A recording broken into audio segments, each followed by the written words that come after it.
নদী, ঝর্ণা আর কাঞ্চনজঙ্ঘার মনোমুগ্ধকর দৃশ্য এসব তো আছেই, আর তার পাশাপাশি আছে ঐতিহাসিক রাবডেন্স নগরীর ধ্বংসাবশেষ আর জঙ্গলের মাঝে পথ চলা। সব মিলিয়ে পেলিং ভ্রমণের অভিজ্ঞতাটা সত্যিই রোমাঞ্চকর।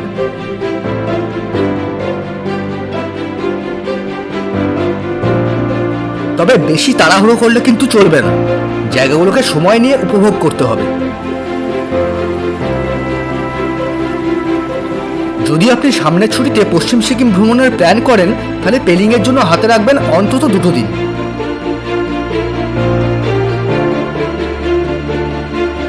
পেলিংয়ের বড় আকর্ষণ হলো কাঞ্চনজঙ্ঘা দর্শন। সিকিমের অন্যান্য জায়গার তুলনায় পেলিং থেকে কাঞ্চনজঙ্ঘার দূরত্ব অনেকটাই কম, আর সেই কারণে বেশ কাছ থেকে কাঞ্চনজঙ্ঘা দর্শন করা যায়। আসুন এক ঝলক দেখে নিন কী কী আছে পেলিং সাইটসিইংয়ে, আর কীভাবেই বা ঘুরে দেখবেন সব কিছু। ভারী ব্রেকফাস্ট করে বেরিয়ে পড়ুন সকাল সকাল। শুরুটা করুন কাছ থেকে, আর তারপরে ধাপে ধাপে এগিয়ে চলুন উত্তরের দিকে। প্রথমেই চলে যান পেলিং স্কাইওয়াকের দিকে। একই সাথে কভার হবে চেনরেজিগের স্ট্যাচু, মানে এটা একটা কম্বাইন্ড ট্যুর। চেনরেজিগের স্ট্যাচুর সামনেই রয়েছে পেলিং স্কাইওয়াকটা। এখানে প্রবেশ মূল্য জন প্রতি 20 টাকা। এইখানে জুতো খুলে রাখতে হবে, কারণ স্কাইওয়াকে আপনাকে হাঁটতে হবে খালি পায়ে। এইখান থেকে দেখা যায় কাঞ্চনজঙ্ঘার দৃশ্য, তবে এখন তিনি মেঘের আড়ালে। আশা করি আপনারা যখন আসবেন তখন দেখতে পাবেন। আর ওই হলো বোধিসত্ত্ব বা চেনরেজিগের স্ট্যাচু।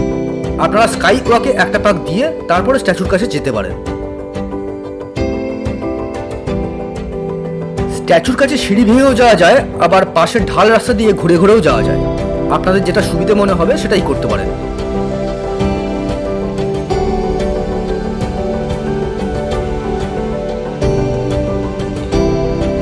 মঠের ভিতরে কিন্তু ছবি তোলা নিষেধ, তবে মঠের ভিতর দিয়ে ঘুরতে ঘুরতে আপনি পৌঁছে যাবেন একেবারে মঠের ছাদে। আর এইখান থেকে দেখতে পাওয়া যায় এই অসাধারণ দৃশ্য। এটাই হলো পেলিং স্কাইওয়াকের আইকন ছবি।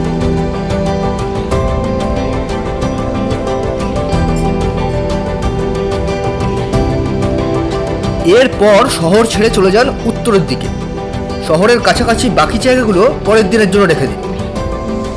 পেলিংয়ের উত্তরে যাওয়ার পথে প্রথম স্টপেজ হচ্ছে রিম্বি ওয়াটারফলস। এটা রাস্তার ধারেই ছোট্ট একটা জলপ্রপাত। এখানে কিছুটা সময় আপনারা কাটাতে পারেন। পরবর্তী গন্তব্য রিম্বি অরেঞ্জ গার্ডেন, আর তারই সাথে রিম্বি নদী আর রক গার্ডেন। আপনারা যদি শীতকালে এখানে আসেন তাহলে এরকমই গাছ ভর্তি কমলালেবু দেখতে পাবেন, তবে অন্য সিজনে এলে কিন্তু কমলালেবুটা দেখতে পাবেন না। তবে এই কমলা বাগানের থেকেও এখানকার বড় আকর্ষণ হলো রিম্বি নদী আর রক গার্ডেন। ওই নিচ দিয়ে বয়ে যাচ্ছে খরস্রোতা রিম্বি নদী। রিম্বি নদীর এই জায়গাটাতে এরকম সুন্দর পাথুরে ল্যান্ডস্কেপ থাকার কারণে এই জায়গাটাকে বলা হয় রক গার্ডেন। এই জায়গাটার নাম হচ্ছে শেয়ারো রক গার্ডেন। একদম নীল জলের খরস্রোতা নদীকে এত কাছ থেকে উপভোগ করার জন্য এই জায়গাটা দারুণ সুন্দর। এই অঞ্চলের লোকাল মহিলারা নদীর ধারে বসে বিক্রি করেন হোমমেড ফলের জুস আর ওয়াইন।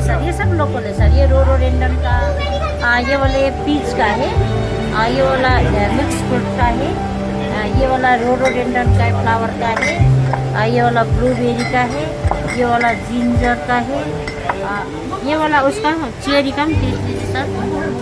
ইচ্ছে করলে টেস্ট করে দেখতে পারেন আপনারা। এরপর চলে যান পেলিংয়ের উত্তরের সবথেকে জনপ্রিয় স্পটে কাঞ্চনজঙ্ঘা ওয়াটারফলসে। এখানে এখন অনেক গাড়ির ভিড়, প্রচুর মানুষ ঘুরতে এসেছেন পেলিংয়ে। রাস্তার ধারে দাঁড়িয়েই দেখতে পাওয়া যায় এই জলপ্রপাতটি। অনেকটা উঁচু থেকে নেমে আসছে জলধারা। এখানে আবার জলপ্রপাতের উপর দিয়ে জিপ লাইনিং করার সুযোগ আছে। জিপ লাইনিং করার জন্য এই সিঁড়ি বেয়ে উপরে উঠতে হয়। এবার বলি, এই জলপ্রপাতটি কিন্তু আসল কাঞ্চনজঙ্ঘা ওয়াটারফলস নয়। আসলটি দেখতে হলে এই সিঁড়ি বেয়ে আরেকটু উপরে উঠতে হবে। এই হলো আসল কাঞ্চনজঙ্ঘা জলপ্রপাত। যেমন তেজ তেমনই সৌন্দর্য। আহা, জলপ্রপাতের কাছে গিয়ে দাঁড়ালে জলে ছিটে এসে লাগবে আপনার গায়ে, সেটাও কিন্তু দারুণ উপভোগ্য।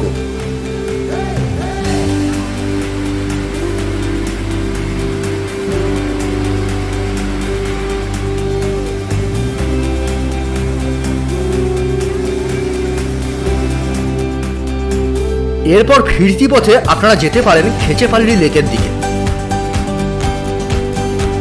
আজকের ট্রিপ এখানেই শেষ, বাকি জায়গাগুলো ঘুরুন পরের দিন। সন্ধ্যাবেলাটা উপভোগ করুন পেলিংয়ের কনকনে ঠান্ডা, বিশেষ করে যদি শীতকালে আসেন।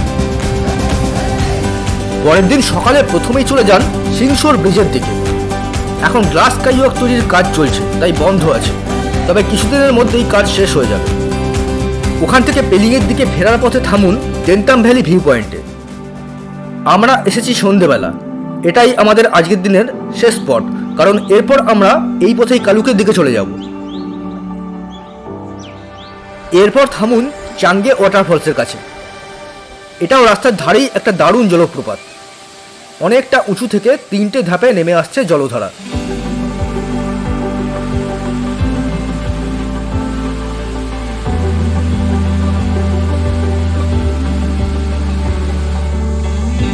জলপ্রপাতের পাশে সিঁড়িপথ ধরে আপনারা পৌঁছতে পারেন একেবারে ওই ওপরের ধাপের জলধারার কাছাকাছি।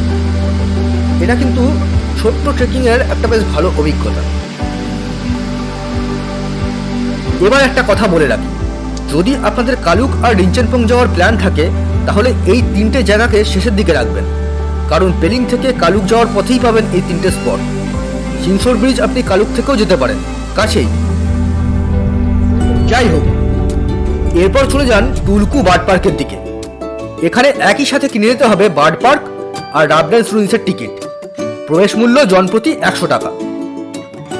বার্ড পার্কে ঢোকার পথে আপনি এই লেকটি দেখতে পাবেন। পেলিংয়ের মানুষের কাছে এই লেকটি ধর্মীয়ভাবে খুব গুরুত্বপূর্ণ। এরা এটিকে স্যাক্রেড লেক বলে থাকে।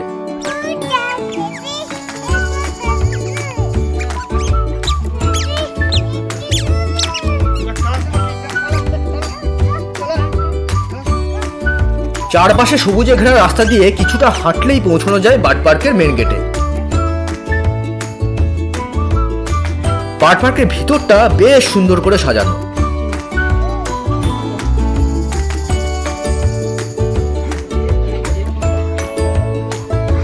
বিশাল বড় বড় খাঁচার মধ্যে সংরক্ষিত আছে নানা প্রজাতির পাখি, আর সকলেই আছে বেশ মহানন্দেই।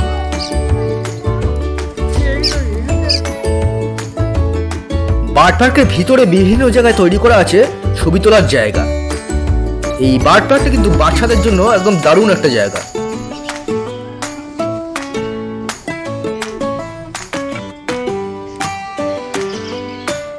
ঘন্টাখানেক বার্ড পার্কে সময় কাটিয়ে আপনি চলে যান পরবর্তী গন্তব্য রাবডেন্স রুইন্সের দিকে। আর এটাই হতে চলেছে আজকের দিনের মূল আকর্ষণ।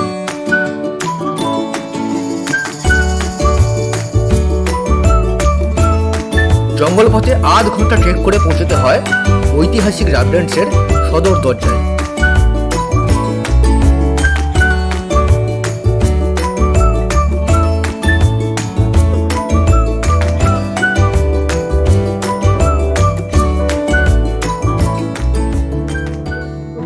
এই হলো রাবডেন্সের রাজপ্রাসাদ। একটু ছোট্ট করে ইতিহাসটা বলে দিই, কেন এখানে হঠাৎ করে আসতে গেলাম সেটাও তো জানতে হবে। 1670 খ্রিস্টাব্দে সিকিমের রাজা তেনসুন নামগাল রাবডেন্সে সিকিমের রাজধানী প্রতিষ্ঠা করেছিলেন। 1814 খ্রিস্টাব্দ অবধি এটি ছিল সিকিমের রাজধানী। পরবর্তীতে নেপালের গোর্খা আর্মির আক্রমণে ধ্বংস হয়ে যায় রাবডেন্স। আর এই হচ্ছে রাবডেন্সের ধ্বংসাবশেষ।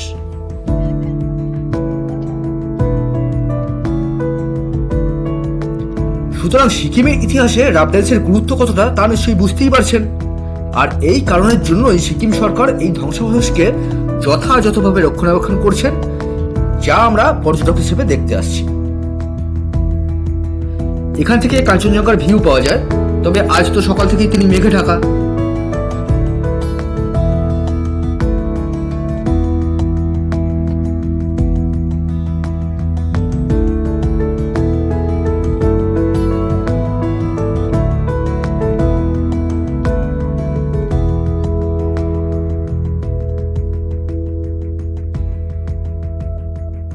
দিনের শেষে আপনি পৌঁছন পেলিং সাইটসিং এর শেষ গন্তব্য পেমাংসে মনেস্ট্রিতে।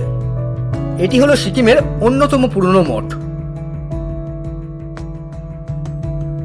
এখানে বেশ কিছুটা সময় শান্তিতে কাটিয়ে ফিরে যান হোটেলের দিকে। যদি আপনি পেলিংয়ের পর কালুক বা রিঞ্চেনপং যাওয়ার প্ল্যান করেন তাহলে দ্বিতীয় দিনের ট্যুর প্ল্যানটা একটু অদল বদল করে নিতে হবে। সেক্ষেত্রে আপনি ভারী ব্রেকফাস্ট করে প্রথমে চলে যাবেন টুরকু বার্ড পার্ক আর রামডেন্স রুইন্সের দিকে। প্রায় 2.5 থেকে 3 ঘন্টা সময় লেগে যাবে ওই দুখানা স্পটে। তারপর পেমাইংসে মনেস্ট্রি দেখে সোজা ধরে নিন কালুকের রাস্তা। যাওয়ার পথে দেখে নিন চাঙ্গে ফলস, সিংসোর ব্রিজ আর দেন্তাম ভ্যালি ভিউ পয়েন্ট। তারপর সোজা চলে যান কালুকের হোটেলে। কালুকে থাকতে পারেন পাইন ভ্যালি রিট্রিটে, এখানে খরচটা একটু কম, অথবা থাকতে পারেন মানডেম রিসর্টে, এটা প্রিমিয়াম রিসর্ট, একেবারে পাহাড়ের ধারে, দুর্দান্ত লোকেশন। পরের দিন কালুক থেকে ঘুরে আসুন রিঞ্চেনপং। ওখানে 3-4টি ঘোরার জায়গা আছে, Rinchenpong monastery, British bungalow, poison lake, Rinchenkoling monastery ইত্যাদি। কালুক রিঞ্চেনপং ট্যুর নিয়ে একটা সম্পূর্ণ ভিডিও আগেই করা আছে, ডেসক্রিপশন বক্সে তার লিঙ্ক দেওয়া রইল, আপনারা ইচ্ছে করলে দেখে নিতে পারেন। সমগ্র দক্ষিণ পশ্চিম সিকিম ঘোরার জন্য একটা দারুণ ট্যুর প্ল্যান আপনি পেয়ে যাবেন আমাদের অফিসিয়াল ওয়েবসাইটে। নামচি, রাবাংলা, পেলিং, কালুক, রিঞ্চেনপং এই 5টা জায়গাকে নিয়ে একসাথে ঘোরার সম্পূর্ণ একটা ট্যুর প্ল্যান ওখানে দেওয়া আছে, সঙ্গে রয়েছে হোটেল সাজেশন। ডেসক্রিপশন বক্সে দেওয়া রইল এই ট্যুর প্ল্যানের লিঙ্কটা। পেলিংয়ে থাকার জন্য অসংখ্য হোটেল আছে, প্রিমিয়াম, মিডিয়াম, সস্তা সব রকম।